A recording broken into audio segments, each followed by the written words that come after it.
Le fameux petit train à vapeur des Cévennes fête son 20e anniversaire, une attraction qui redonne une deuxième vie à ces locomotives du début du siècle. Reportage Léo Lamberton et Franck Chassagnan. Il vient de souffler ses 20 bougies et en 20 ans, il est devenu l'attraction la plus prisée des Cévennes.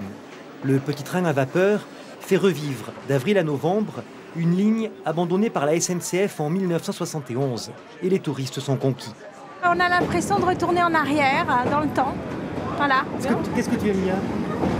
Les sensations que ça procure, ça change du TGV. Au lieu d'aller vite, là on a le temps de voir le paysage et tout. Il faut 40 minutes pour parcourir les 14 km de voies entre Anduze et Saint-Jean-du-Gard.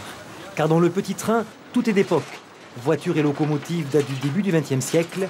Et pour chaque voyage, la bête avale 150 kg de charbon. C'est assez simple, on fait du feu, on crée de la vapeur, comme dans une cocotte minute. C'est une cocotte minute sur des roues, ça. Bienvenue à vous, voyageurs. Pour célébrer ses 20 ans, le train à vapeur des Cévennes a invité tous les toqués du rail. Et ils sont venus avec leurs jouets, du petit train électrique à la copie conforme à 1/10 d'une locomotive 1900. Elle marche vraiment comme une réelle, quoi. Comme une réelle, du charbon, de l'eau, de l'huile de coude, ça dépend de celui qui est assis dessus, et ça roule. Normalement, ça doit rouler. Et elle siffle. Et elle siffle. Ce rassemblement est aussi l'occasion de fêter tous les trains touristiques de France. Ils sont aujourd'hui 80 et ils attirent plus de 3 millions de visiteurs par an. C'est à la fois l'occasion de sauver un certain nombre de lignes qui auraient été fermées ou qui parfois ont été réouvertes par les chemins touristiques.